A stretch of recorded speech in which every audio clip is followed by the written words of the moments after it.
sens de l'autorité, on disait que d'après le dictionnaire, donc le mot autorité signifie droit, pouvoir de commander, de prendre des décisions ou de se faire obéir. Et la définition biblique de l'autorité, c'est le pouvoir d'agir. Donc pas de l'autorité, on voit le pouvoir d'agir, le pouvoir d'action. Okay? Pouvoir d'action. Il y a une légère différence entre l'autorité et la puissance. Okay? Je vais essayer de parler de ça un peu sur le plan pratique. L'autorité et la puissance. Pouvoir d'action. Oui, pouvoir d'action, c'est tout. Okay? Regardez par exemple, lorsque vous regardez un policier par exemple, le policier est mandaté par le gouvernement français pour faire respecter certaines lois et défendre la cause des faits.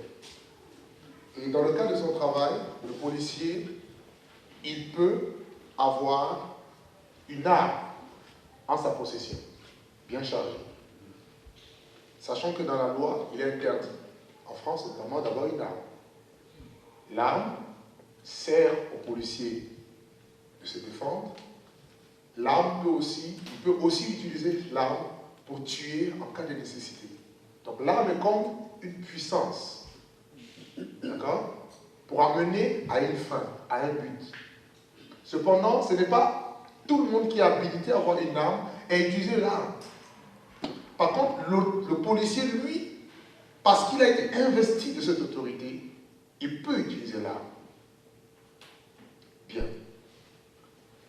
Prenons un autre cas d'un civil, quelqu'un qui n'est pas policier, qui n'est pas investi de cette autorité, mais qui, malgré tout, va avoir une arme avec.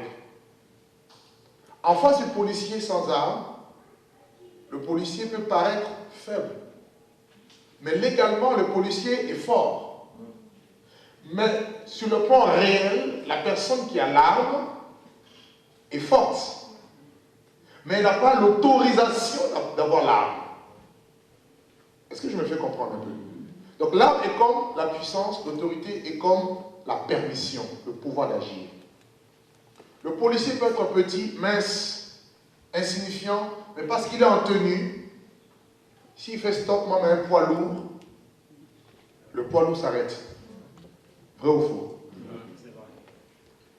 Mais si vous le faites même avec une arme, parce que vous n'êtes pas investi de cette autorité, le poids lourd peut vous écraser, il a raison.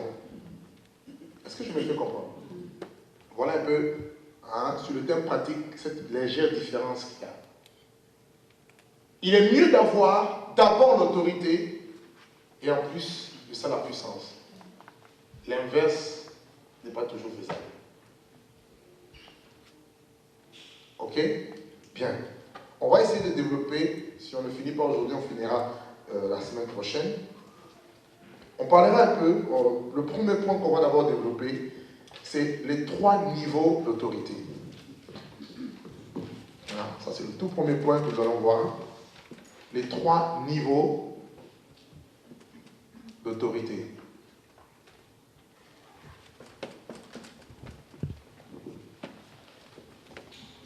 Le premier point, c'est l'autorité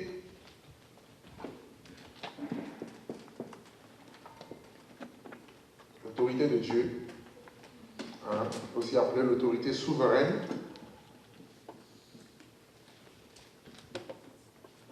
Deuxième point, nous allons voir l'autorité véridique de la Bible. On va comprendre pourquoi l'autorité véridique de la Bible. Et le troisième point, c'est l'autorité de la conscience. Tout ça, c'est dans notre grand point, le premier grand point que nous voulons voir. 3 niveaux d'autorité. Le premier niveau, l'autorité souveraine ou l'autorité de Dieu. Deuxième niveau, l'autorité véridique de la Bible. Et troisièmement, l'autorité de la conscience. Voilà, d'après les Écritures, les 3 niveaux d'autorité. Bien. Parlons d'abord du premier point. L'autorité souveraine de Dieu. L'autorité souveraine ou l'autorité de Dieu. Cette autorité, c'est la plus grande. Pourquoi? Parce que Dieu est à l'origine de tout. Dieu est à la base de tout. Dieu est le créateur de tout. La Bible nous enseigne que Dieu a tout pouvoir, aussi bien dans les cieux que sur la terre. Et cette autorité ne peut être contestée. Personne ne peut contester l'autorité de Dieu. Dieu est, Dieu existe. Dieu est le créateur. Dans le livre de Jean, au chapitre 1er, on nous dit, au commencement était la parole, et la parole était avec Dieu, et la parole était Dieu. Elle était au commencement avec Dieu. Tout a été créé par elle. Et rien de ce qui n'existe sans elle. La Bible dit que tout ce qui existe, aussi bien les choses visibles que les choses invisibles, ont été créées par Dieu. Et dans Psaume 136, il est dit, tout ce que l'Éternel veut, il le fait. Dans les cieux, sur la terre et sur la terre. Tout ce qui existe, existe par la volonté souveraine de Dieu. Alléluia. Donc rien ni personne ne peut dire qu'il existe parce qu'il le veut. D'ailleurs, même vous-même, vous vous êtes rendu simplement compte que vous existez.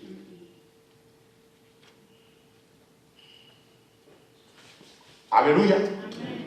Mais Dieu est la seule personne qui se suffit à lui-même. Il est la seule personne qui est complète à tout.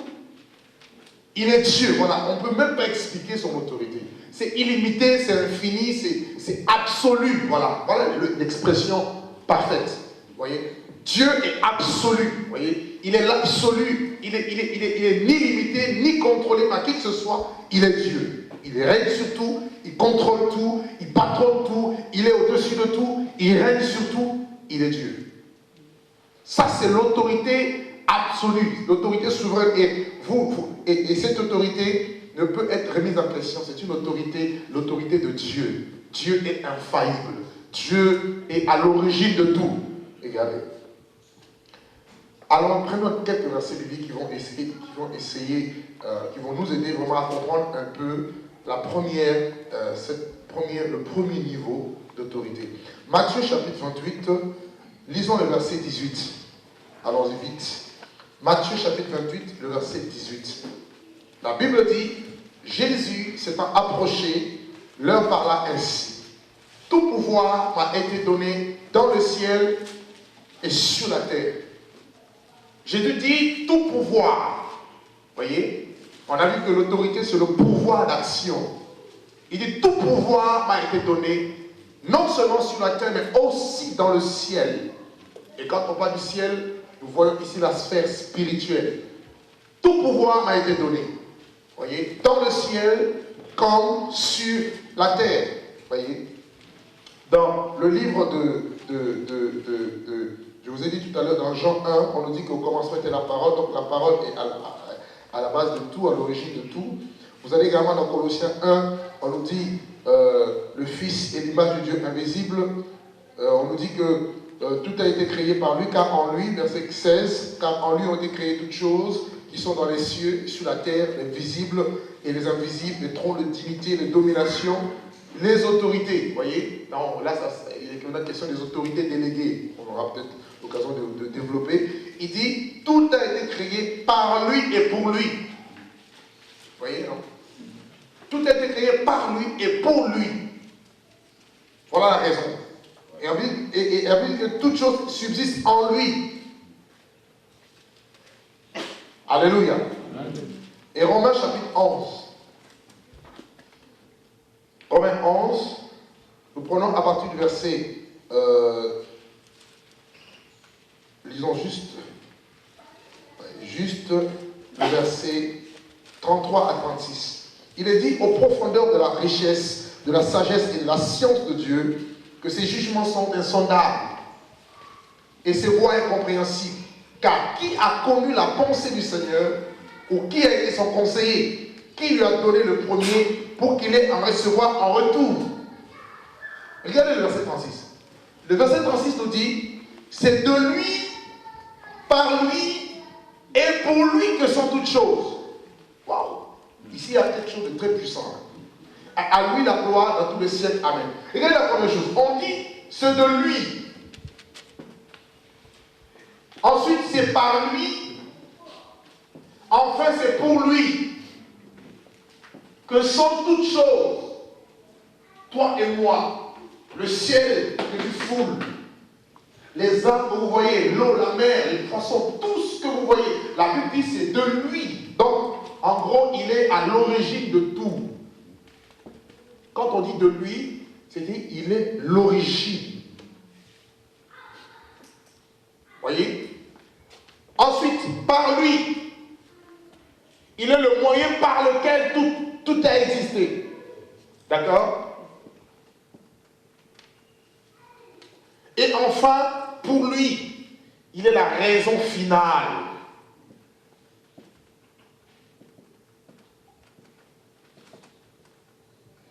L'objectif de tout, c'est Dieu.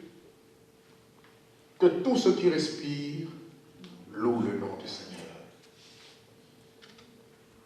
Voyez-vous un peu? Paul, qui a reçu beaucoup de choses, en ce qui concerne l'autorité, il a compris que les voies de Dieu sont insondables. Il a compris que ses pensées sont impénétrables. Il a également compris que la raison de notre existence, c'est Dieu. Alléluia. Vous voyez un peu?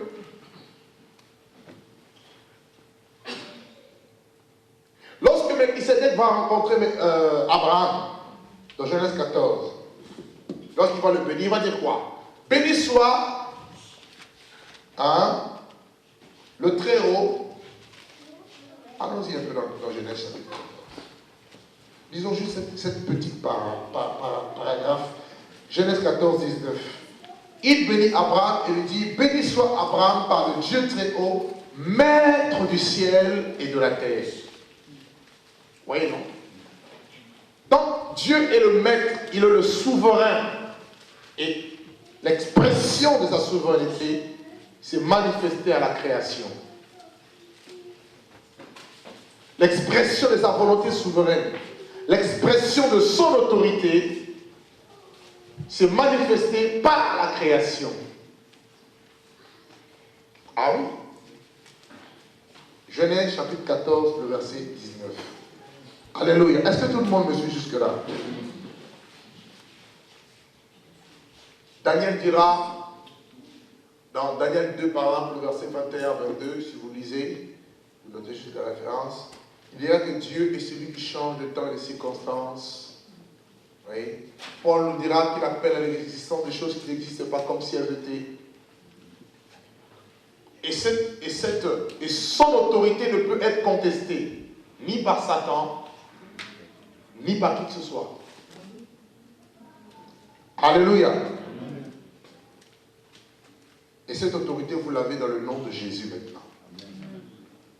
Quand vous prenez par exemple Philippiens, on nous dit, après avoir produit la mort de la croix, la vie, que Dieu va souverainement le lever, il va lui donner, je vais trop vite? Ok, il va souverainement le lever, il va lui donner le nom qui est levé au-dessus de tous les noms, afin qu'au nom de Jésus, tout genou fléchisse dans les cieux. Et si vous lisez Apocalypse 4, Apocalypse 5, vous voyez que toutes les créatures qui sont dans les cieux fléchissent les genoux devant lui. Et on dit sur la terre et sous la terre. Lorsque Jésus arrive quelque part, tout le monde est à genoux.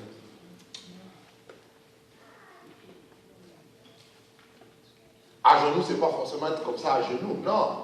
C'est-à-dire, tout le monde reconnaît la souveraineté et tout le monde se plie. Est-ce que vous comprenez un peu?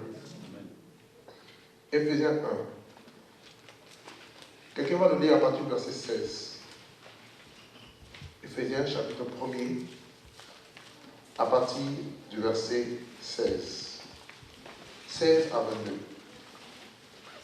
Parlons d'abord du premier niveau ici, de l'autorité. Éphésiens chapitre 1er, à partir du verset 16, je vais lire.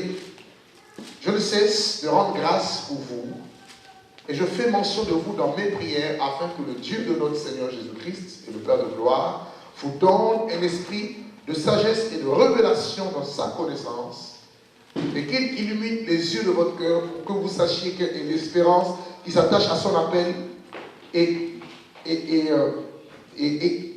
est la richesse de la gloire de son héritage qu'il réserve aux saints, et quelle est envers nous qui croyons l'infinie grandeur de sa puissance, se manifestant avec efficacité par la vertu de sa force. La Bible dit, il a déployé en Christ en le ressuscitant des morts et en le faisant asseoir à sa droite dans les lieux célestes, au-dessus de toute domination, de toute autorité, de toute puissance et de toute dignité et de tout nom qui peut être nommé, non seulement dans le siècle présent, mais encore dans le siècle à venir. Donc vous voyez qu'il a reçu un nom. Vous voyez, avec le nom de Jésus, nous avons le pouvoir d'agir. Vous voyez, alléluia. Nous avons le pouvoir d'agir parce que c'est le nom suprême, le nom qui est élevé. Et on dit qu'il est le chef de l'Église. Il est la tête du corps de l'Église. Nous pouvons nous abriter sous l'autorité de Dieu. Vous comprenez pourquoi Psaume 91 nous dit quoi? Celui qui demeure sous l'abri du Très-Haut, il repose à l'ombre du Tout-Puissant. Rien ne pourra t'atteindre. Il dit, tu ne craindras point, aucun fléau ne pourra atteindre ta tente. Vous voyez, aucune maladie, aucune contagion ne pourra te détruire. Quand bien même le malheur t'attraperait, la Bible dit, l'Éternel t'en délivrerait. Parce que tu es sous son autorité, tu es sous sa couverture. Vous voyez? Et en tant que Dieu, dans l'autorité souveraine de Dieu, Dieu a le pouvoir aussi bien de donner la vie, qu'il a aussi le pouvoir de tuer. Et pour vous prouver qu'il est le seul, regardons deux aspects. Allons tout d'abord dans le livre de Matthieu chapitre 10. Matthieu chapitre 10. Lisons le verset 28. Jésus dit, dans Matthieu 10, 28, ne craignez pas ceux qui tuent le corps et qui ne peut tuer l'âme. Craignez plutôt celui qui peut faire périr l'âme et le corps dans la géhenne. Donc, ici, il nous fait comprendre que ne craignez pas ce qui peut tuer le corps. Les hommes, ils peuvent atteindre votre corps, c'est vrai, par lapidation, comme beaucoup de prophètes, beaucoup de justes ont été lapidés, d'autres ont été sciés en deux, d'autres ont été persécutés, crucifiés. Vous voyez? Mais là, c'est sur le plan charnel. Vous voyez? Mais il dit, craignez plutôt celui qui peut tuer l'âme, qui peut amener l'âme dans la géhenne. Or, ce n'est pas Satan qui a le pouvoir de tuer ton âme. Satan ne peut tuer aucune âme. Ce qui tue l'âme, c'est le péché.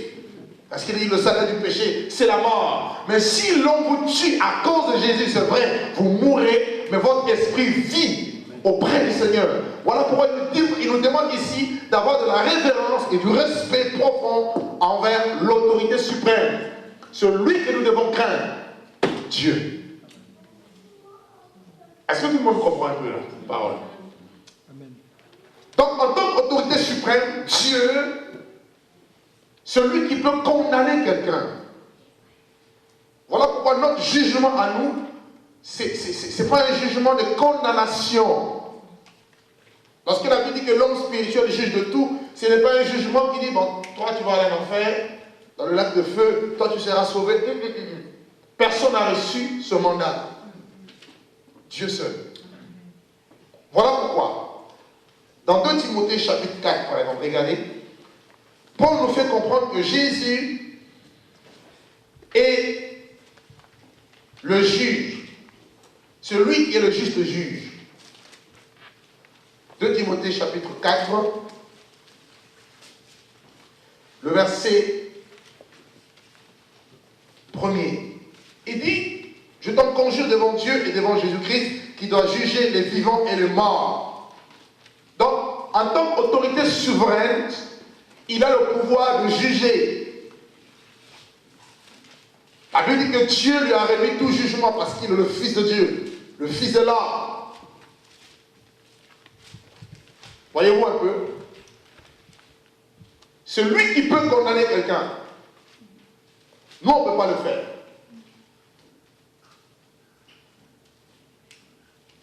Est-ce que c'est clair pour tout le monde?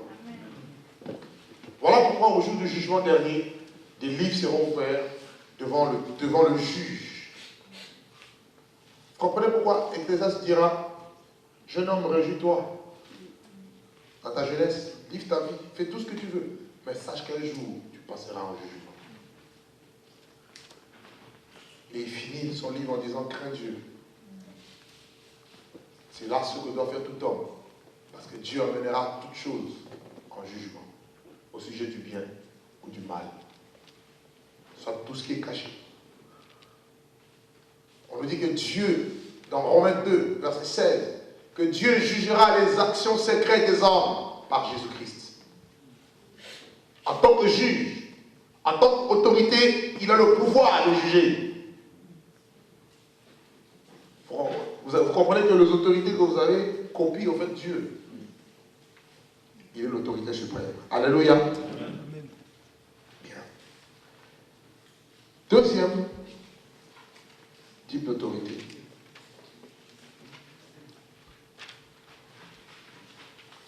L'autorité véridique. L'autorité véridique, c'est celle que elle est imposée par la vérité. D'ailleurs, le mot le dit, véridique. Véridique vient de vrai. Hein? Quand on voit ce mot-là vrai, cela nous amène à quoi? À la vérité. Ok? Or, la Bible nous enseigne que Dieu est vérité. Il est dit que Dieu ne peut pas mentir. Lisez un peu avec moi. Non.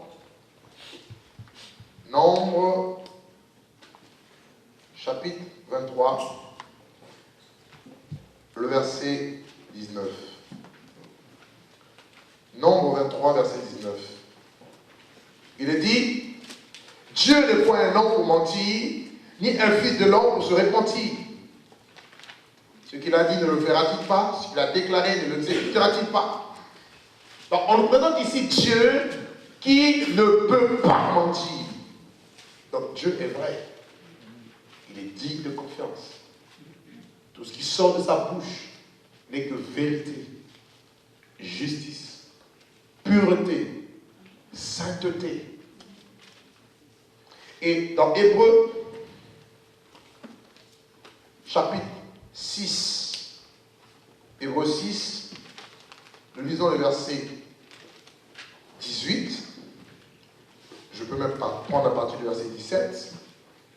C'est pourquoi Dieu voulant montrer avec plus d'évidence aux héritiers de la promesse l'immuabilité de sa résolution intervint par un serment, afin que, par deux choses immuables dans lesquelles il est impossible que Dieu mente,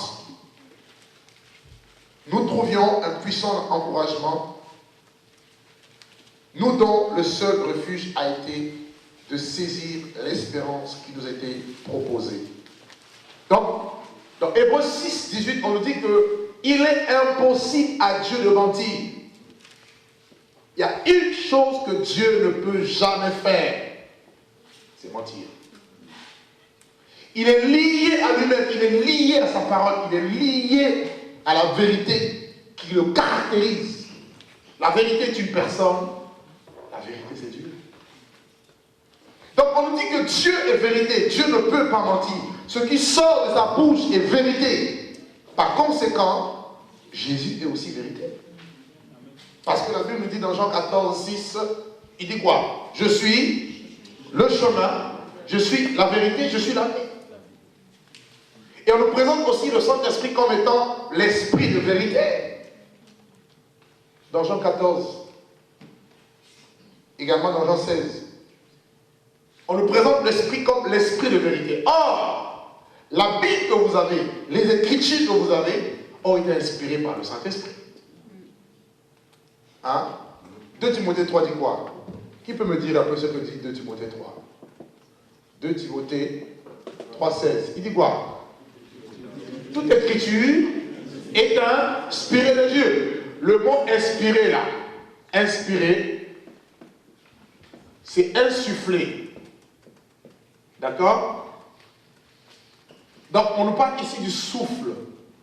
En grec ça donne pneuma, pneuma, souffle ou esprit. Vous voyez?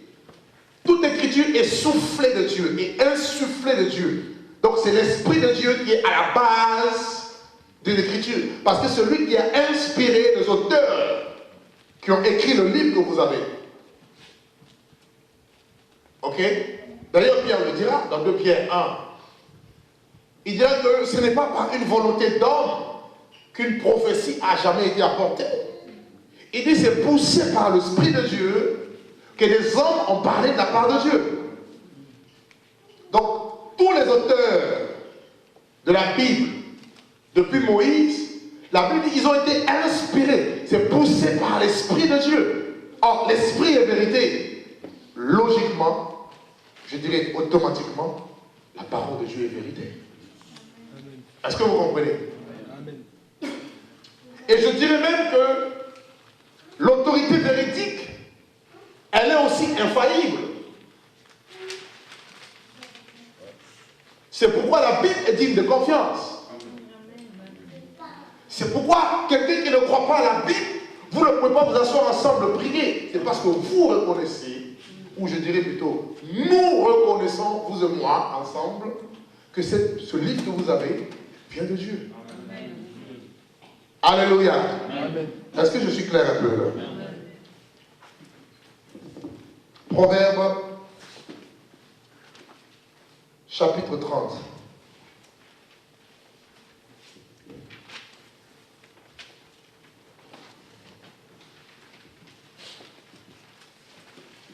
Proverbe 30.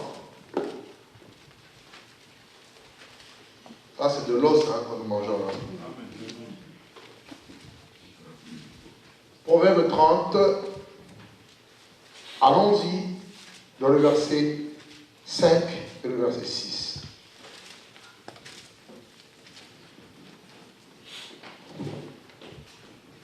Proverbe 30, verset 5 et 6. Regardez ce qu'il est écrit. Toute parole de Dieu est éprouvée, et il est un bouclier pour ceux qui cherchent en lui un refuge. N'ajoute rien à ces paroles, de peur qu'ils ne te reprennent et que tu sois trouvé menteur. Oh, alléluia. Donc la Bible dit que la parole de Dieu est tellement la vérité. D'ailleurs, il le dira dans Jean 17.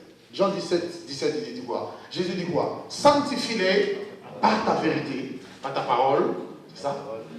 Car ta parole est la vérité. Vous voyez? Et ici, le Proverbe nous dit, n'ajoute rien. Or, les pères de l'Église, ils ont ajouté beaucoup de choses. Leur part sera retranchée au ciel.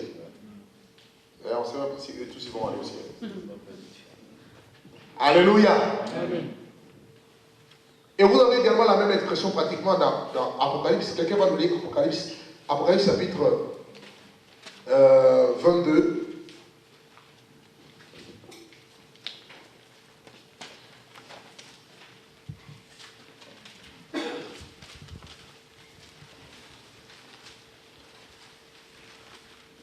Apocalypse 22, verset 18. Oui.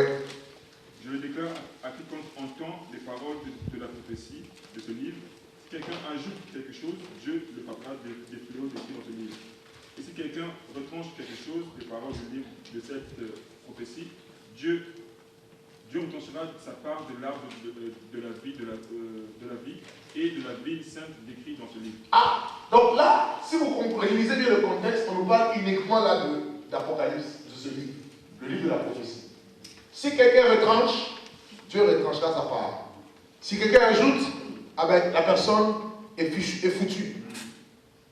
Donc la Bible, elle est tellement complète. Dieu a voulu que nous puissions avoir ce livre entre nos mains. D'ailleurs, j'étais en train de lire, il y a 2 semaines, l'histoire de la transmission de la Bible depuis le commencement. Comment est-ce que la plupart des écrits ont été perdus dans la nature? Et Dieu, par son esprit, il a poussé certains chercheurs à aller dans des sites bien spécifiques. Ils ont retrouvé les manuscrits, frère, avec une telle précision, mais vous dites, c'est pas possible, il n'y a que Dieu qui peut faire ça. Il y a eu des bibliothèques, notamment la bibliothèque d'Alexandrie, à l'époque qui a été complètement incendiée. Et la plupart des écrits ont été pratiquement perdus dans la circulation. Mais Dieu, dans son amour, ils ont fait des fouilles à côté de la mer morte. Ils ont retrouvé des portions de la Bible. À gauche et à droite, ils ont retrouvé. Aujourd'hui, nous avons un livre complet et sans contradiction, s'il vous plaît. Amen. Parce que Dieu qui est vérité, en fait, a voulu nous communiquer l'expression de sa volonté, de cette vérité. Et cette expression, on la retrouve dans la Bible.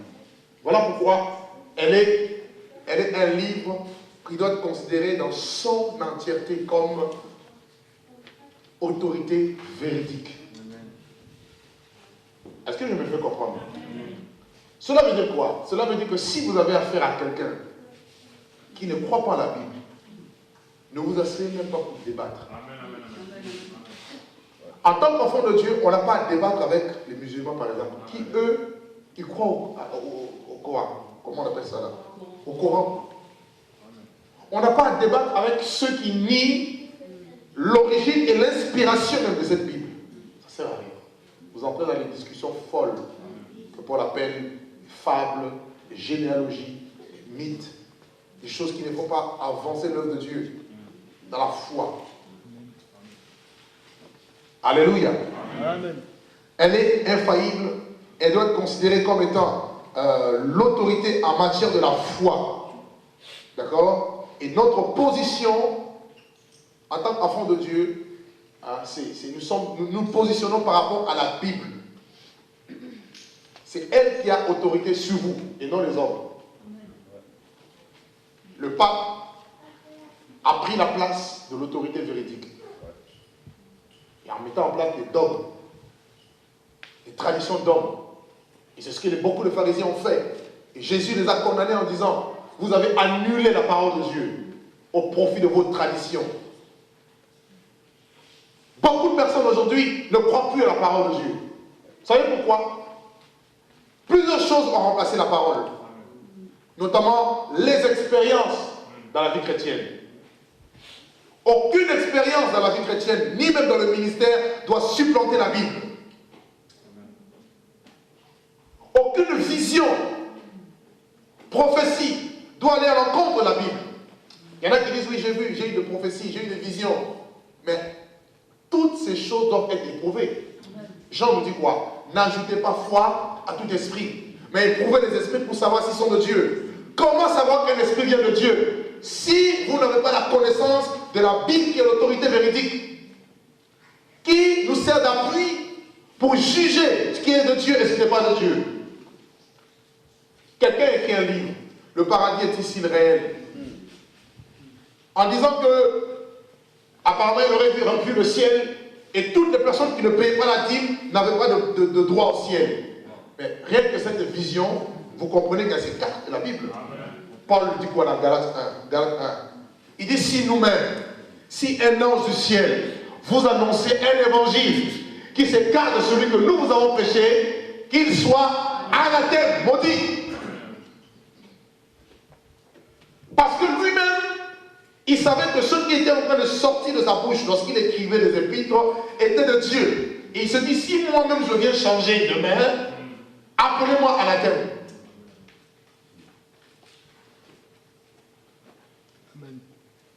Combien de prédicateurs aujourd'hui ont-ils gommé la parole de Dieu?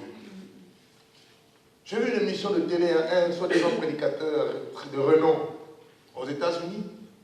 On lui pose la question par rapport à l'homme riche qui devait suivre Jésus, tout ça. Je ne sais pas si vous avez vu ça. Et la personne va ajouter.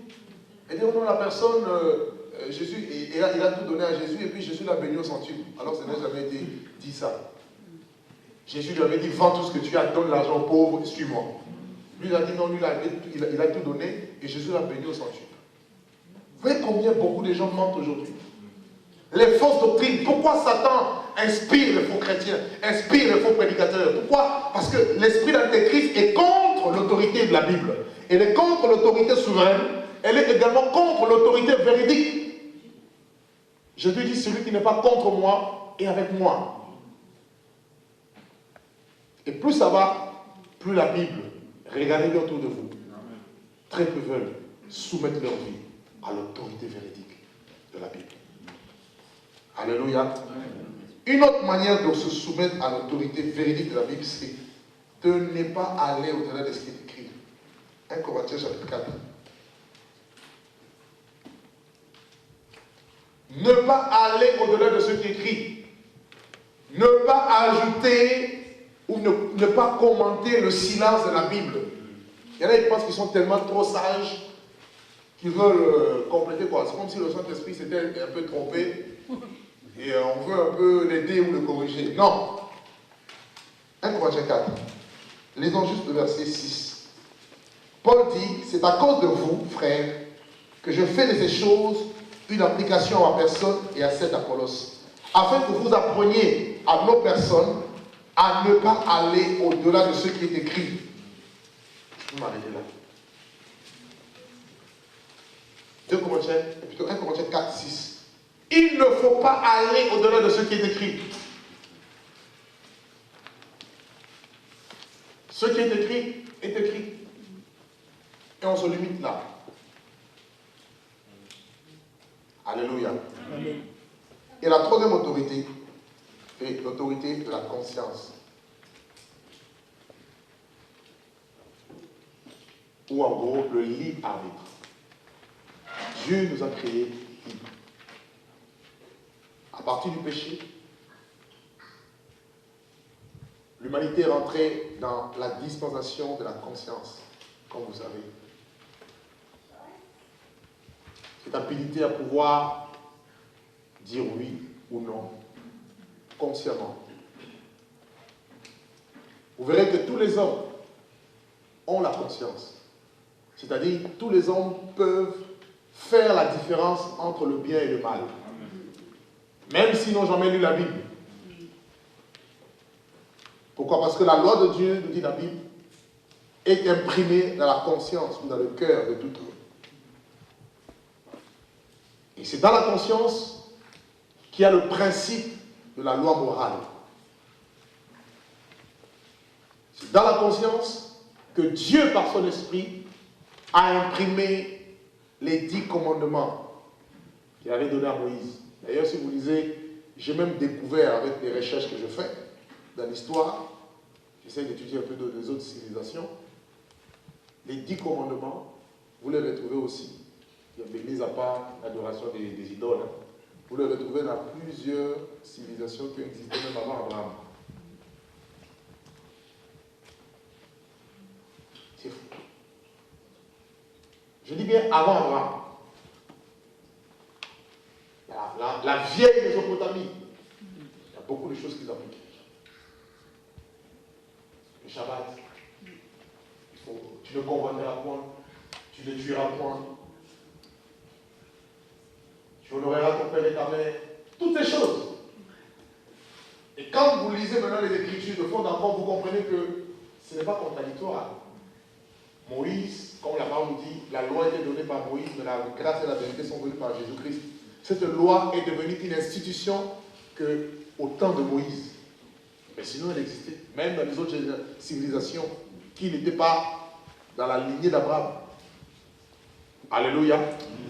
Et par rapport à la conscience, vous savez aussi que Dieu va juger les païens par rapport à la conscience. Allons-y dans Romains 2.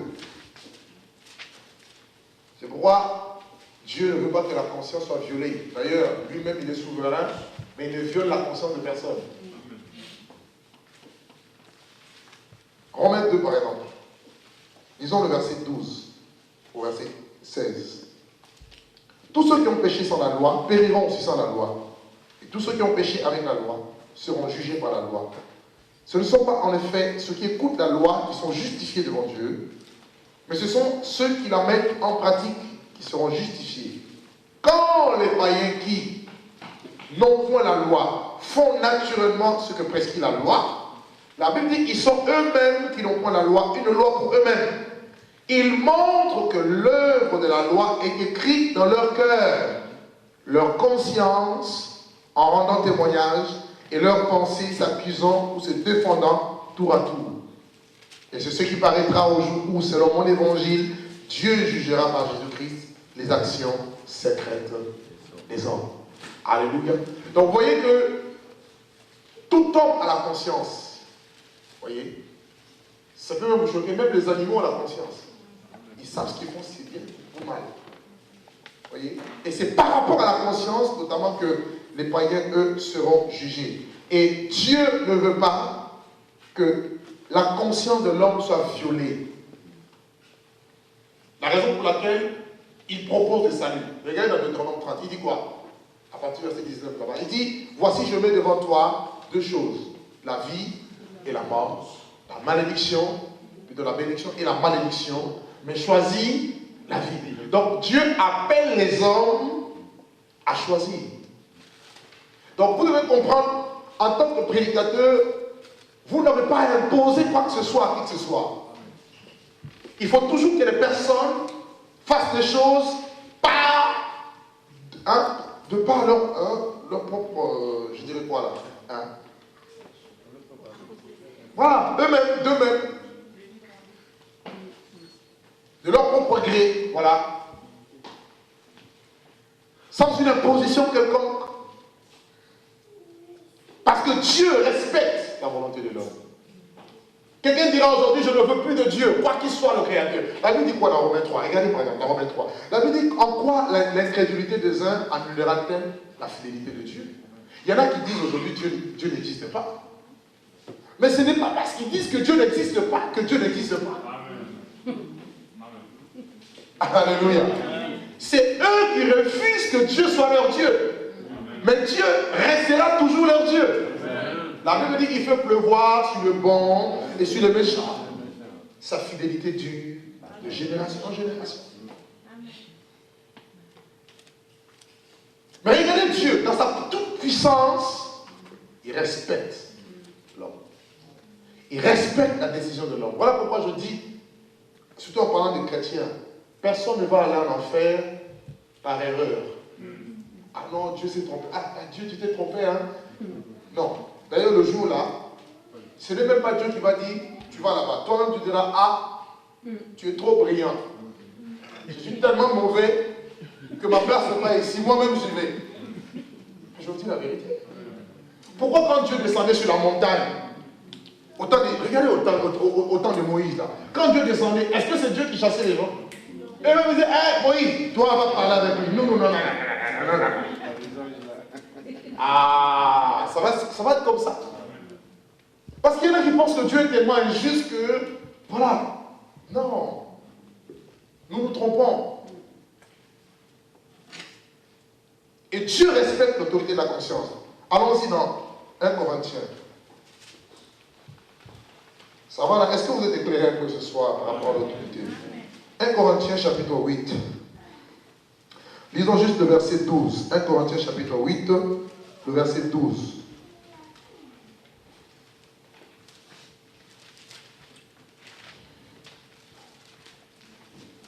Il est dit, en péchant de la sorte contre un frère, en blessant leur conscience, vous péchez contre Christ. Donc, si vous lisez le contexte, on ne parle pas des aliments. Hein. Pour un aliment, ne détruit pas l'œuvre de Dieu. Vous avez également pratiquement les mêmes recommandations dans Romains 14. Vous voyez? Et Paul nous fait comprendre qu'à l'époque, il y avait des gens qui pensaient, avec leur connaissance, ils détruisaient les faibles.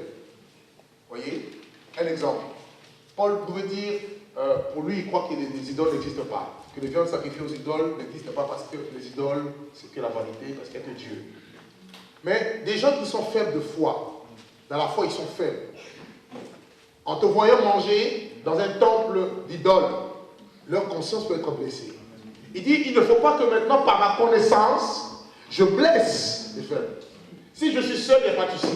Mais si je suis entouré, à cause des faibles, je m'abstiens. Parce que si vous blessez leur conscience, Paul dit ici, vous péchez contre Dieu. Cela veut dire que Dieu ne veut pas que nous nous blessons les uns les autres. Je veux dire volontairement. Alléluia. Amen. Pour finir cette partie, Matthieu 7.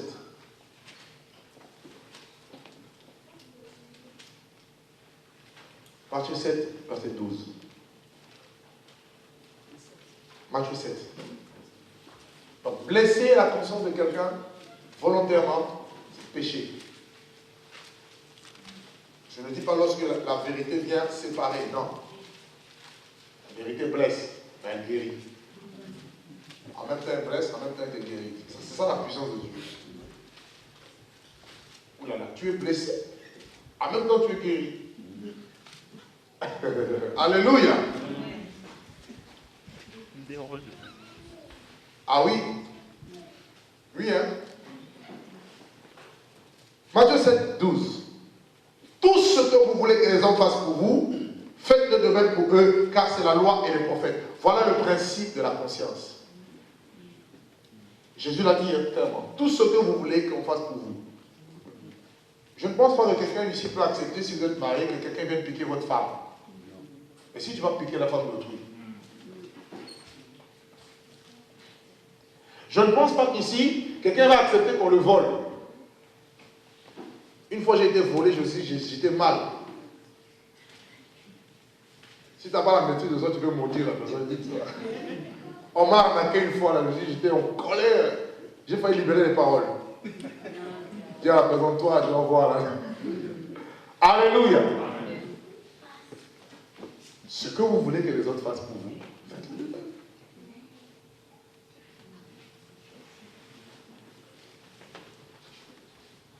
Deuxième point. Deuxième grand point. Ah, les questions, notez-les à cause du temps. On essaiera de revenir.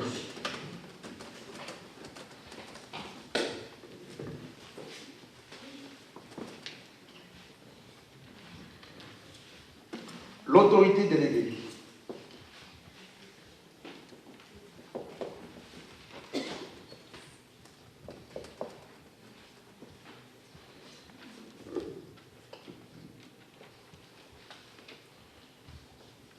L'autorité déléguée. Dieu l'est l'autorité. Dans la première catégorie de l'autorité déléguée, vous avez les autorités sociales. Je veux dire par là les rois, présidents, magistrats, etc.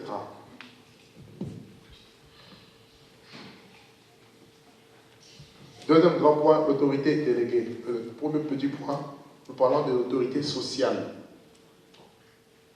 Alors, nous sommes dans Romains chapitre 13, le verset 1er au verset 7. Romains chapitre 13, le verset 1er au verset 7. Que toute personne soit soumise aux autorités supérieures, car il n'y a point d'autorité qui ne vienne de Dieu. Et les autorités qui existent ont été instituées de Dieu. C'est pourquoi celui qui s'oppose à l'autorité résiste à l'ordre que Dieu a établi. Et ceux qui résistent attireront une condamnation sur eux-mêmes. Donc Paul nous enseigne d'abord que toutes les autorités maintenant que vous avez sur le plan humain, là nous rentrons maintenant dans le domaine humain, dans la vie courante, toutes les autorités ont été instituées ou établies par Dieu. Puisque Dieu est l'autorité, c'est lui qui lègue l'autorité. Et tous ceux qui exercent l'autorité rendront de compte à celui qui a légué l'autorité. C'est pourquoi les rois vont rendre de compte de la gestion des nations, de la gestion voilà quoi, de leur politique, tout ça. Vous comprenez? Ils font voter des lois iniques, mais ils rendront des comptes. Vous lisez Psaume 2, la Bible dit baiser le Fils avant qu'il n'arrive, de peur que sa colère ne s'enflamme. Et dans Psaume 46, 11, il est dit arrêtez, sachez que je suis Dieu. et je règne et je domine sur les nations. Ah oui, Dieu domine, Dieu règne. Donc tous les rois que vous voyez, ils rendront compte un jour parce que leur autorité a été, même s'ils sont satanistes, même s'ils sont francs-maçons, rosicruciens, tout ce que vous voulez, Illuminati, cependant, l'autorité, parce que j'ai regardé, pour vous montrer que cette autorité vient de Dieu, regardez, c'est le Saint-Esprit qui me rappelle cette parole. Gardons ce passage, allons-y rapidement dans le livre de Jean. 19, merci. Allons-y au verset 10, merci. Pilate lui dit, est-ce à moi que tu parles, tu ne parles pas? Ne sais-tu pas que j'ai le pouvoir de te crucifier et j'ai le pouvoir de te relâcher? Il pensait avoir l'autorité, hein, le pouvoir sur tout. Et il parle à l'autorité, celui qui est l'autorité. Regardez comment il est insolent en plus. Alléluia. C'est grave ça. Jésus répondit, tu n'aurais sur moi aucun pouvoir s'il ne t'avait été donné d'en haut. C'est pourquoi celui qui me livre à toi commet un plus grand péché. Voyez? Donc, le pouvoir que Pilate avait ne venait pas de lui. Peut-être que ce sont les hommes qui l'ont mis là, mais Dieu a utilisé ces hommes. Ce pouvoir d'agir venait de Dieu. Il le dit Jésus, hein, d'en haut. Donc, tous nos présidents qui sont là, leur pouvoir vient d'en haut. Comprenez pourquoi lorsque Nebuchadnezzar, il est devenu orgueilleux. N'est-ce pas moi qui ai bâti Babylone? Je lui dis, ah, c'est toi? Ok, 7 ans en vacances. Il est parti en forêt pendant 7 ans. Dormir, manger avec les bêtes. Alléluia. Jusqu'au jour où il a reconnu que Dieu règne dans les cieux et sur la terre. Et la Bible dit, ce jour-là, il a été rétabli.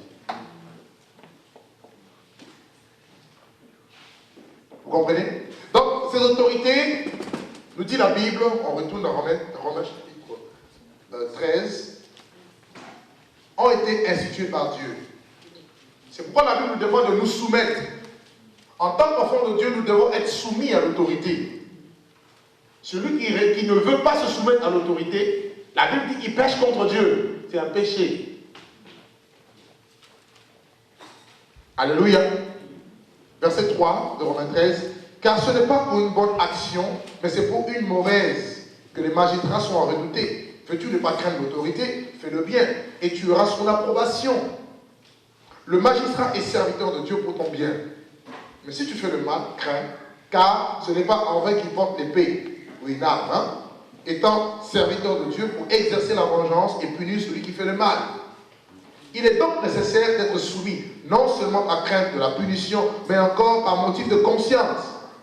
C'est aussi pour cela que vous payez les impôts, car les magistrats sont ministres de Dieu, entièrement appliqués à cette fonction.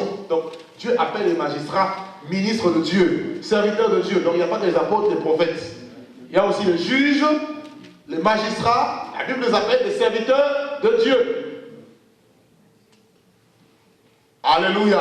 Amen. Tite 3.1. Tite 3.1. Là, c'est Paul qui parle. Il dit, rappelle-leur d'être soumis aux magistrats et aux autorités, d'obéir, d'être prêts à toute bonne œuvre. Il nous faut l'obéissance. C'est-à-dire qu'on doit respecter les règles du pays. Si et seulement si ces règles sont soumises à la règle de Dieu, qui est la parole de Dieu. Si maintenant l'autorité déléguée te dit, maintenant, tu peux vivre le Pax, la Bible refuse le Pax. Tu dis non. Vous comprenez, hein? Marchez toujours dans l'optique que c'est Dieu qui est l'autorité. Lorsque l'autorité des hommes, cette autorité déléguée, est confrontée à l'autorité de Dieu et qu'il y a divergence, on se positionne dans l'autorité de Dieu. Mieux vaut être jugé par les hommes que être jugé par Dieu. Vous comprenez pourquoi dans Actes, par exemple, ils vont dire, jugez vous-même s'il faut vous obéir à vous ou à Dieu. Alléluia. Ça va, tout le monde m'entend, hein? Tout le monde me comprend? Bien. 1 Pierre 2. 1 Pierre 2, lisons le verset 13 à 15. Pierre dit, Soyez soumis à cause du Seigneur à toute autorité établie parmi les hommes, soit au roi comme au souverain, soit au gouverneur comme aux envoyés par lui pour punir les malfaiteurs et pour approuver les gens de bien. Donc les autorités sont établies pour punir les malfaiteurs et approuver ceux qui font le bien. Car c'est la volonté de Dieu qu'en pratiquant le bien, vous réduisez au silence les hommes ignorants et insensés. Donc voilà la première catégorie de l'autorité déléguée. Donc vous avez les autorités sociales. La deuxième catégorie que nous pouvons considérer, c'est l'autorité de l'homme. Cette autorité, c'est de l'homme vis-à-vis de la femme. 1 Corinthiens chapitre 11, le verset 3. L'homme a reçu l'autorité sur la famille. Voilà pourquoi il va rendre compte. Voyez, 1 Corinthiens 11, 3. Je veux cependant que vous sachiez que Christ est le chef de tout homme et que l'homme est le chef de la femme et que Dieu est le chef de Christ. Voyez, l'homme est le chef de la femme. Donc l'homme a reçu l'autorité sur la femme. Comprenez pourquoi en parlant de l'autorité, on va voir tout à l'heure, Paul disait, je ne permets pas à la femme d'enseigner ni de prendre de l'autorité sur l'homme. Vous comprenez? Lorsque l'autorité n'est plus respectée, il y a le désordre. Pourquoi l'autorité est importante? Pour maintenir l'ordre. D'accord? Le but de l'autorité, c'est le maintien de l'ordre. Si Satan ne s'était pas révélé à l'autorité de Dieu, Dieu savait toutes choses. Il n'y aurait pas eu le désordre avec le péché. Regardez les conséquences du péché. Les guerres, les familles, les tremblements de terre, la rébellion, tout ça. Tout se venait avec la semence qu'on appelle le péché. Et cette semence a commencé avec ce chérubin protecteur, Lucifer. Il n'y aurait pas eu ça. Il n'y aurait pas non plus tout ce bouleversement. Mais Dieu savait toutes choses. Voyez-vous un peu? Donc, le péché renverse l'ordre établi par Dieu. D'accord? Le but de l'autorité, c'est l'ordre. Voilà pourquoi au ciel, on n'aura pas de problème. L'ordre sera établi. Chacun sera à sa place. Chacun jouira de la position qu'il a héritée de la part de Dieu. Bien. Est-ce que ça va jusque-là? Troisièmement, vous avez l'autorité de Christ à l'Église.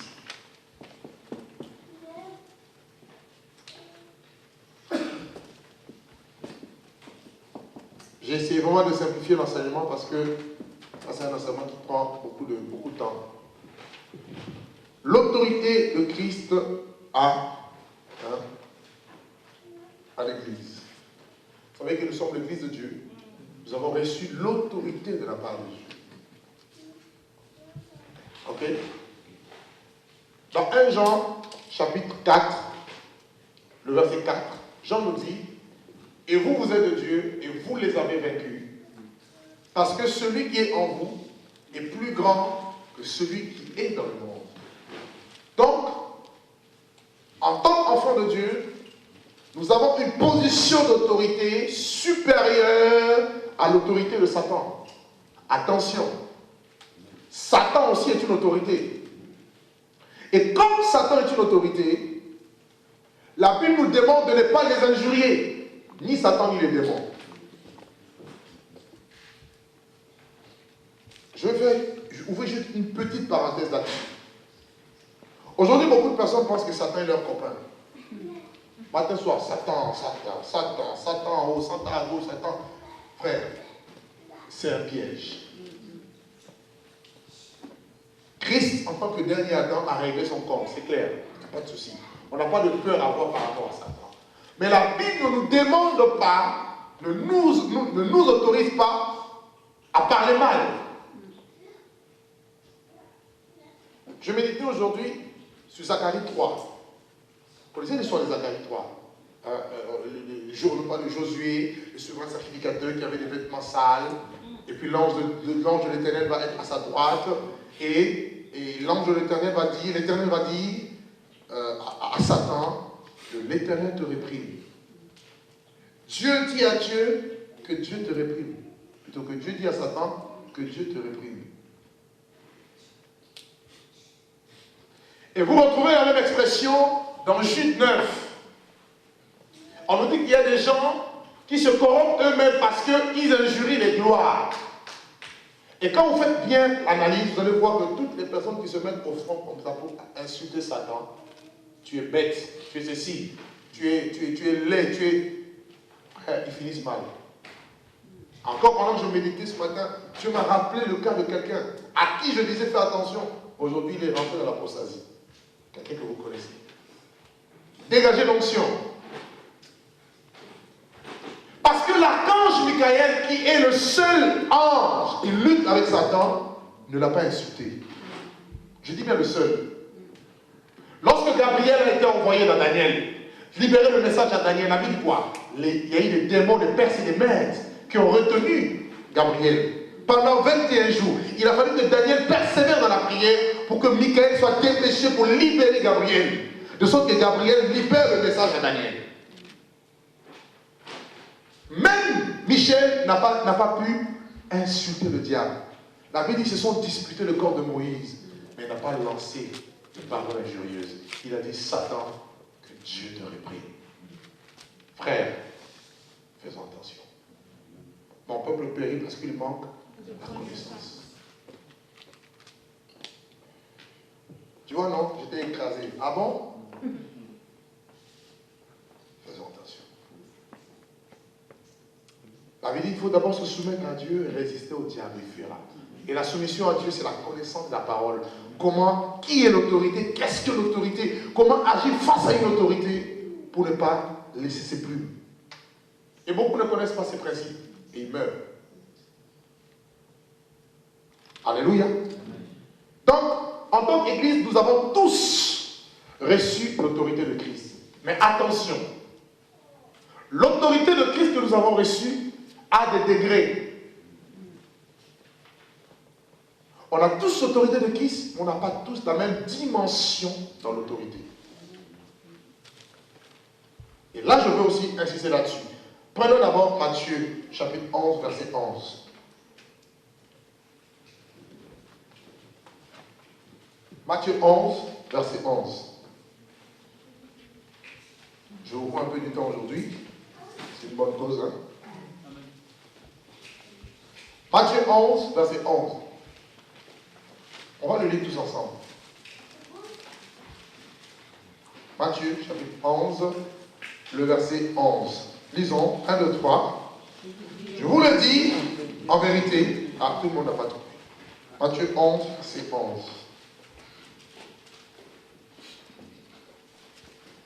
Ça y est? Lisons, 1, 2, 3.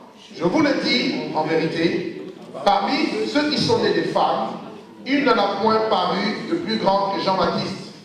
Cependant, le plus petit dans le royaume des cieux est plus grand que lui. La première réalité que Jésus nous présente ici, que Jean-Baptiste, c'est le plus grand de tous les prophètes. Donc il a eu une autorité plus grande que Paul, plutôt qu'Abraham, qu'Élie, parce qu'il est le plus grand prophète.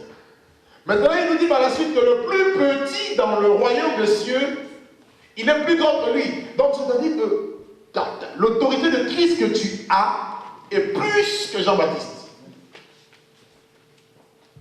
Maintenant, tu peux être plus petit tout comme tu peux être aussi grand. Mais il y a une condition pour devenir grand dans l'autorité. On grandit dans l'autorité. Nous la recevons, frère, en Christ. Mais nous pouvons nous épanouir, nous pouvons grandir dans cette autorité. Eh bien, la clé, c'est l'humilité.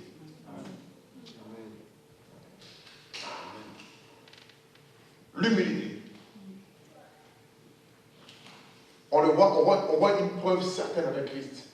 Elle lui dira qu'il s'est humilié jusqu'à la mort. Et jusqu'à la mort de la croix. Et Dieu par la suite va souverainement le lever. Matthieu 18. Lisons le verset 1er, verset 4. Matthieu 18, 1 à 4. À ce moment, Les disciples s'approchèrent de Jésus et dirent, qui donc est le plus grand dans le royaume des cieux? Vous voyez la question ici. Qui est le plus grand dans le royaume des cieux? Le plus grand par rapport à l'autorité. Qui est grand? Le plus grand. Ils se regardaient tous. Pierre regarde Jacques. Jacques regarde Jean. Jean regarde Barthélemy. Il dit, ah, Pierre aussi se regarde et dit, moi certainement comme je suis vieux, donc c'est à moi. Non. Alors, Jésus, ayant appelé un petit enfant, le plaça au milieu d'eux et dit, je vous le dis en vérité, si vous ne vous convertissez et si vous ne devenez comme les petits enfants, vous n'entrerez pas dans le royaume des cieux. C'est pourquoi quiconque se rendra humble comme cet enfant, ce petit enfant, sera le plus grand dans le royaume des cieux. Voyez? Donc, le secret de la grandeur, c'est l'humilité. Le cœur du serviteur, on en a parlé. Jésus dit, je suis venu non pour servir, pour être servi, pardon, mais je suis venu pour servir et donner ma vie en rançon. C'est ça la clé. Alléluia. Amen.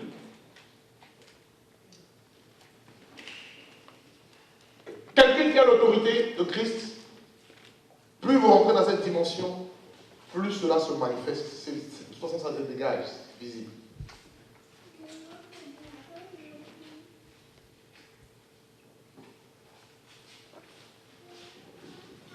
Ça va jusque-là? Ok. On va finir avec les trois mots. Moi, c'est juste à titre d'information. Nous surtout qui... On va parler, les trois mots grecs qui parlent de l'autorité.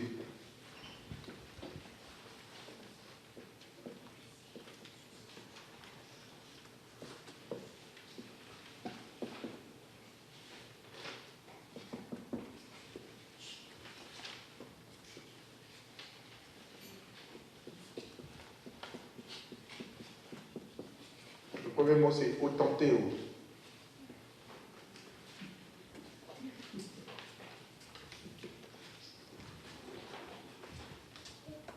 Vous ne le retrouvez pas beaucoup dans la Bible, mais on le retrouve quand même, autantéo.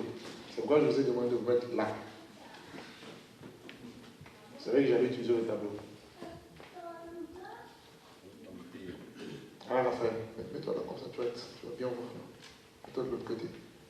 Autantéo, qui signifie exercer l'autorité en son compte. Autantéo, hein? Autantéo. Autantéo, qui signifie exercer l'autorité en son compte, ou encore se montrer autoritaire.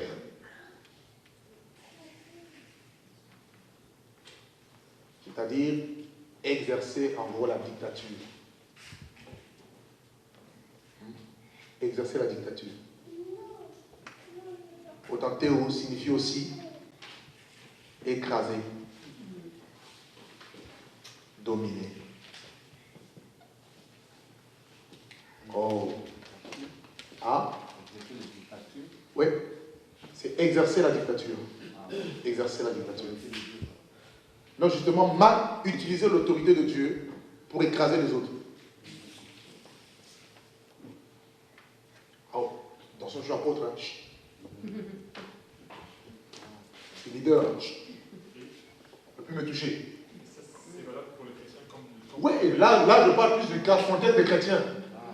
Non, là, nous ne sommes pas dans le monde. Le monde est corrompu de toute façon. Là, je parle des chrétiens et je vais donner des exemples palpables. Justement, si on parle de l'autorité, c'est pour ne pas abuser de son autorité. Parce qu'on va rendre compte. Ok? Bien. Voyons quelques cas où cette expression est utilisée. Vous voyez? L'autorité qui donne en grec autantéo. Vous avez par exemple le cas de 1 Timothée, par exemple, chapitre 2, verset 12. 1 Timothée 2, verset 12. Paul dit, je ne permets pas à la femme d'enseigner, ni de prendre de l'autorité sur l'homme. Elle doit au contraire demeurer dans le silence. Donc le mot autorité dans ce contexte, c'est autorité. Donc là, on comprend que ces femmes, elles écrasaient leur mari. Littéralement, elles étaient des Jézabel. Vous connaissez l'histoire de Jézabel? Lorsque Jézabel est venue Israël, elle a écrasé l'autorité d'Akab. Et c'est elle qui dirigeait Israël. Akab n'était que, voilà, une lèche-botte, une marionnette.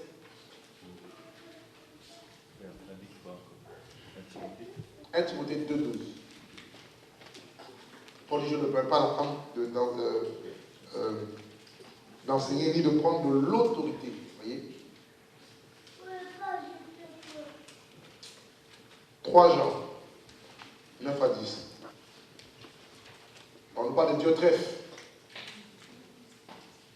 3 Jean. 3e épître de Jean, versets 9 à 10. J'ai écrit quelques mots à l'église, mais Diotrephe, qui aime à être le premier parmi eux, ne nous reçoit point. C'est pourquoi, si je vais, je rappellerai les actions qu'il commet, en tenant contre nous de méchants propos. Non content de cela, il ne reçoit pas les frères, et ceux qui voudraient le faire, il les en empêche et les chasse de l'église. Vous voyez ici Diotrephe. Il avait un esprit de domination et un esprit de contrôle. Dans le Théo, on va chercher à dominer les gens. On va utiliser sa position, son onction, son autorité, ses moyens pour dominer, ou encore l'argent, pour dominer, pour écraser. Ça, ce n'est pas l'esprit de Christ.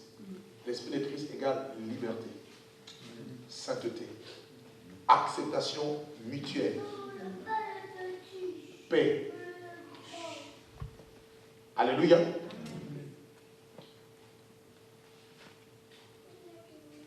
Et l'exemple de Diotrephe est très parlant. Ça donne naissance aux Nicolaïtes. Vous savez, Nicolaïtes, dans la doctrine des Nicolaïtes, dont parle Apocalypse 2, l'église de Pergame.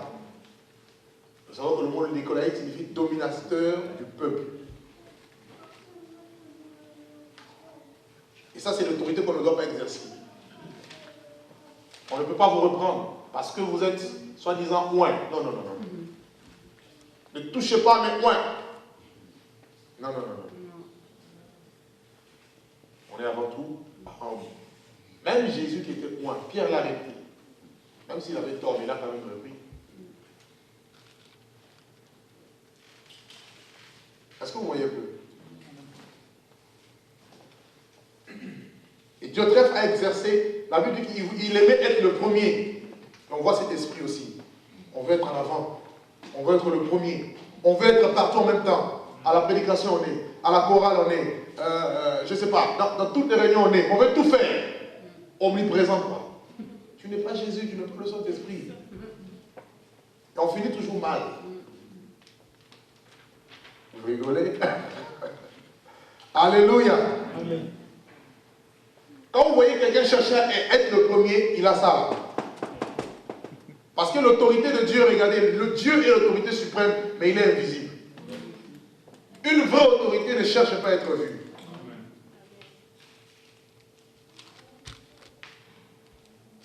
Vous voyez, non?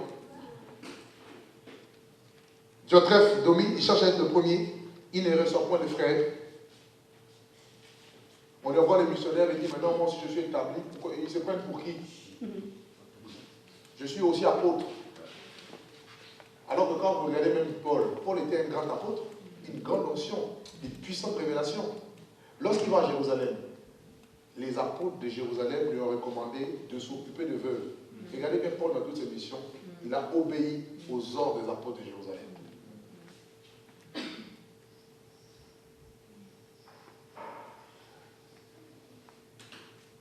Est-ce que vous voyez un peu?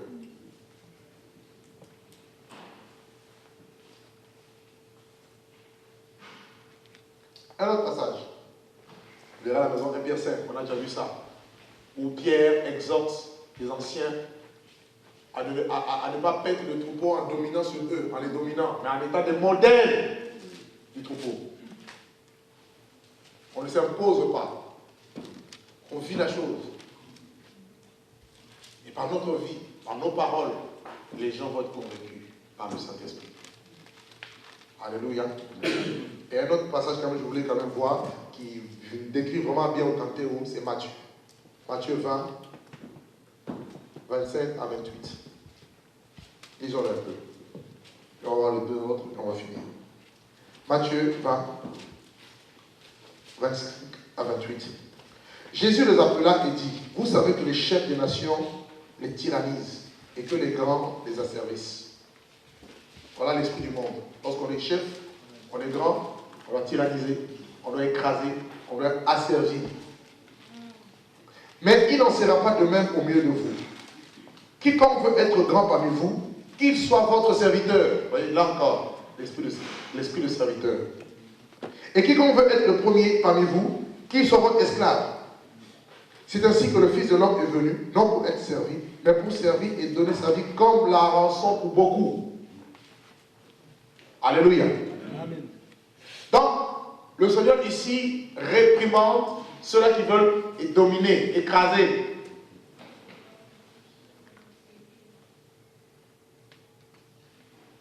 Il dit, nous sommes des serviteurs. Lui-même est venu donner sa vie comme la rançon de beaucoup. Voilà pourquoi il dira le bon berger. Il donne sa vie pour ses brebis. Le lundi prochain, on parlera de bons et de faux bergers. Quels sont les outils du berger que le berger doit avoir pour amener le troupeau jusqu'à la destinée? Frère, c'est une lourde responsabilité, comme je vous l'ai dit. Ce n'est pas une mince affaire. Si les troupeaux se dispersent à cause de vous, vous aurez des comptes à rendre à Dieu. Il faut être comme Paul. Comme Paul disait, je suis pur de sang de vous tous. Jésus dit, je n'ai perdu aucun de tout ce que tu m'as donné, sauf le fils de la perdition. C'est ici qu'une âme se perd à cause de vous. S'il vous plaît, criez à Dieu, jeûnez. S'il faut aller la rendre visite, faites tout qu'elle revienne dans la bergerie. Je ne dis pas les gens qui vont partir à cause du péché. Je dis bien les gens qui craignent Dieu. Et si vous êtes blessés à cause de l'un de vous, s'il vous plaît, n'ayez pas de problème avec le Seigneur. Est-ce que je suis clair? Amen. Ok. Deuxième expression. Exousia.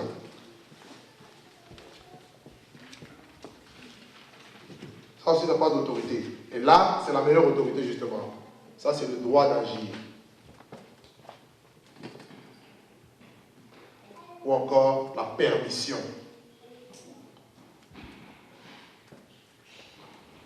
Tout en respectant la liberté de l'esprit. Ou encore aptitude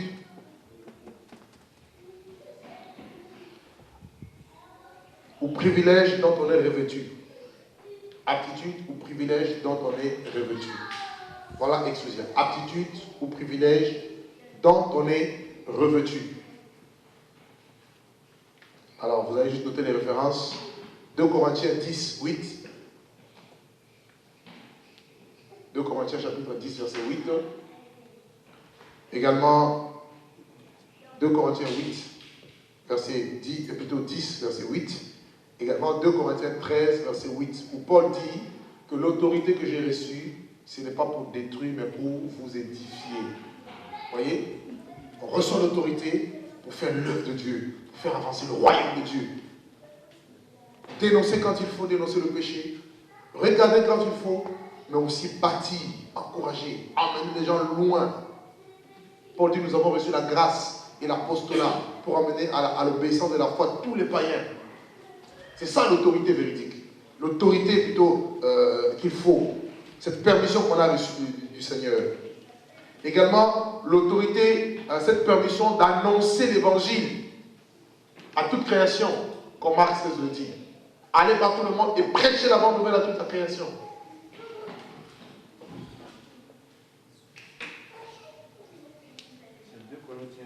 2 Corinthiens chapitre 10, verset 8 et 2 Corinthiens 13, verset 8.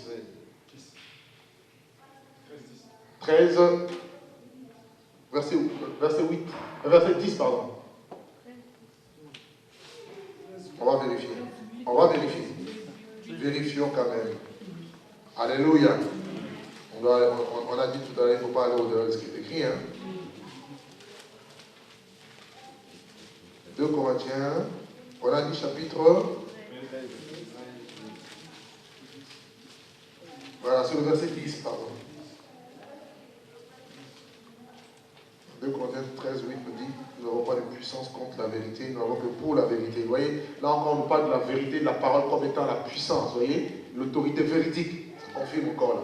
Alors, 2 Corinthiens 13, 10 nous dit, c'est pourquoi je t'écris ces choses, étant absent, afin que présent, je n'ai pas à user de rigueur, selon l'autorité que le Seigneur m'a donnée pour l'édification et non la destruction. Donc, on ne doit pas, vous ne devez pas utiliser l'autorité pour détruire des vies. C'est pour construire des vies. C'est pour bâtir des vies. Voyez? Et la dernière expression que nous avons, vous avez, c'est dynamis.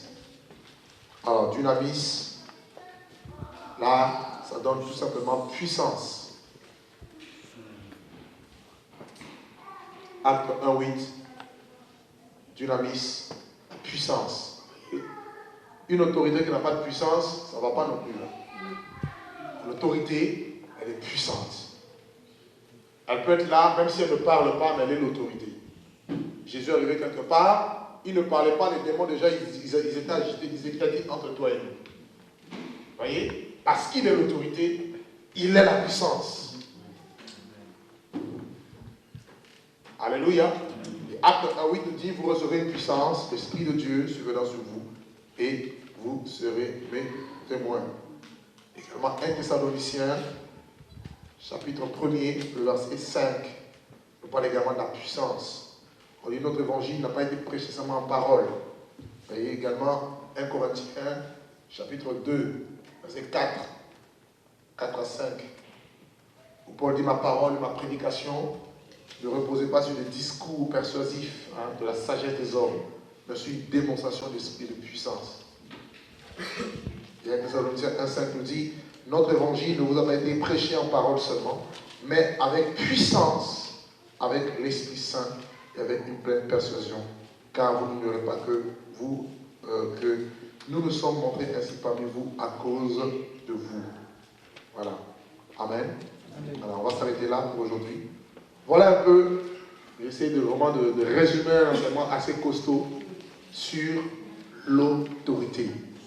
On a vu 3 niveaux d'autorité. L'autorité souveraine, l'autorité véridique de la Bible, également l'autorité de la conscience.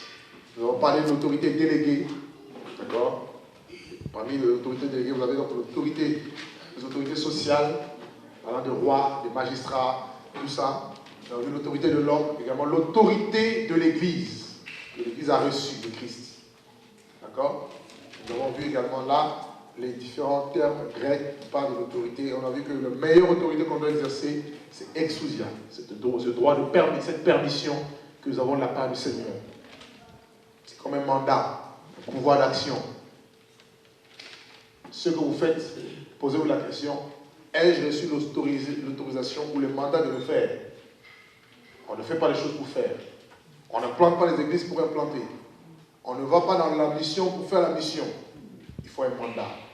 Parce que quand vous êtes mandaté, vous avez l'autorité, vous avez automatiquement une protection surnaturelle sur vous. Ne faites pas les choses en dehors de l'autorité de Dieu. Et pour bien exercer l'autorité, il faut être soi-même soumis à l'autorité. Quelqu'un qui est rebelle à Dieu ne pourra jamais exercer l'autorité de Dieu. Christ a accompli sa mission parce qu'il était lui-même soumis à Dieu, Père. Alléluia. Amen. Ça, c'est très important. Vous dirigez les gens. Si vous voulez savoir vous voulez savoir qui est-ce que Dieu va puissamment utiliser demain, regardez si la personne est déjà soumise à vous. Je dis à vous, dans la mesure où vous dites ce que Dieu vous dit de dire et vous faites ce que Dieu vous dit de faire. Comme Paul pouvait dire, soyez mes imitateurs comme moi j'imite Christ. Quelqu'un qui est incapable de se soumettre à l'autorité de Dieu, croyez-moi, ne pourra jamais exercer l'autorité. Ou si demain elle utilise l'autorité, elle va écraser les gens.